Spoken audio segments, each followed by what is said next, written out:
आज हम बात करेंगे इंजीनियरिंग एडमिशन्स के लिए कौन सी कॉलेज, जीजीएस आईपीयू गुरु गोविंद सिंह इंद्रप्रस्थ यूनिवर्सिटी के अंडर जो कॉलेजेस है उसके बारे में। देखिए कौन कौन सी कॉलेजेस स्टूडेंट्स नॉर्मली प्रेफर करते हैं वहाँ पे एडमिशन्स लेने के लिए अलग अलग प्रोग्राम के लिए, जैसे BTech computer science, IT and और भी प्रोग्राम है। तो देखेंगे इसको भी हम दो कैटेगरी में डिवाइड करेंगे।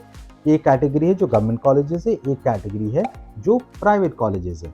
देखिए आईपीयू का अंडर दो गवर्नमेंट कॉलेजेस है। आईपीयू का गवर्नमेंट कॉलेज कौन सा है? दो गवर्नमेंट कॉलेज, एक है यूएसआईसीटी जिसका नाम है university school of information and communication technology, जो जीजीएस आईपीयू द्वारका कैंपस है उसके मेन कैंपस के अंदर है।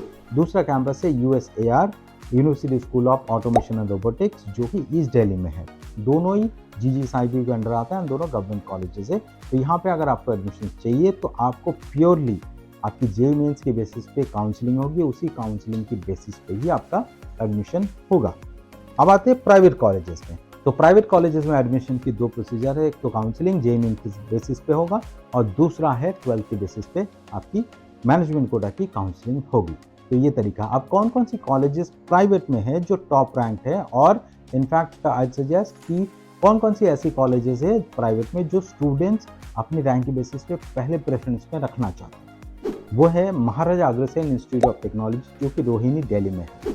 दूसरे ऑप्शन से महाराजा सूरजमल इंस्टीट्यूट ऑफ टेक्नोलॉजी जो जनकपुरी में है। पीपीआईटी भगवान परशुराम इंस्टीट्यूट ऑफ टेक्नोलॉजी वो भी रोहिणी में है। Doctor Akhilesh Das institute of technology and management जो आपका शास्त्री पार्क है ईस्ट दिल्ली में है। उसके बाद आते हैं Guru Tegh Bahadur institute of technology जो मोतीनगर में, एचएमआर जो हमीरपुर में है। In addition there are couple of colleges जो स्टूडेंट्स उसके बाद प्रेफर करते हैं, वो है DTC greater Noida, James greater Noida. तो ये था private and government colleges under GGS IPU.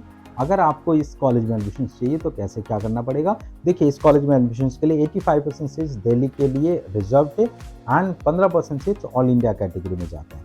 अब दिल्ली की स्टूडेंट्स कौन मानी जाएगी? दिल्ली की स्टूडेंट्स वो माने जाएंगे जो दिल्ली से अपना 12th किया है, वो दिल्ली के स्टूडेंट्स है, चाहे आपकी डोमिसाइल कहीं के भी हो। एंड आउटसाइड कौन है? जो दिल्ली के बाहर की स्कूल से अपनी 12th कंप्लीट किया है, वो है आउटसाइड स्टूडेंट्स। काउंसलिंग फॉर्म कैसे भरे? देखिए फॉर्म ऑलरेडी खुल चुका है एंड 15 मई तक डेट है। अगर आप काउंसलिंग में पार्टिसिपेट करना चाहते हो तो 1500 आपकी फॉर्म फीस है, ये देख के आप फॉर्म फिलअप कर लो। एंड काउंसलिंग फी उस टाइम लगेगा आपका 1000 रुपीज़, वो आप पे करके आप काउंसलिंग प्रोसेस में पार्टिसिपेट कर सकते हैं। बीटेक इंजीनियरिंग में अगर एडमिशन चाहिए आईपीयू की किसी भी कॉलेज में, मिनिमम एलिजिबिलिटी क्या है? मिनिमम एलिजिबिलिटी में आपकी पीसीएम ये तीनों मिलके आपका 55% मिनिमम होना चाहिए, तभी आप काउंसलिंग में पार्टिसिपेट कर सकते हैं।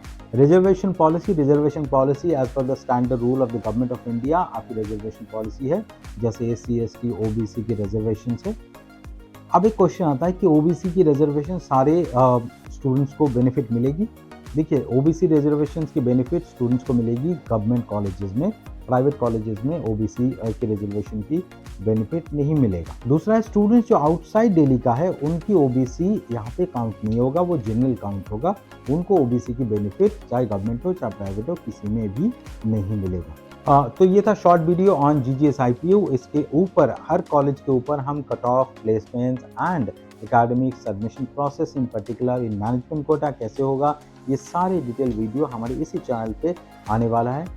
अब उस नोटिफिकेशन पाने के लिए क्या करना होगा? आपको हमारे जो चैनल को सब्सक्राइब करना होगा, हमारे मोटिवेशन बढ़ाने के लिए इस वीडियो को आपको लाइक करना होगा। And if you have any questions, queries और आप चाहते हो किस कॉलेजेस के वीडियो पहले आए तो वो कमेंट सेक्शन में लिखिए, हमारी टीम उसको रिव्यू करेगा एंड कोशिश करेंगे कि आपकी क्वेश्चंस के आंसर्स जल्द से जल्द आपको दे दे।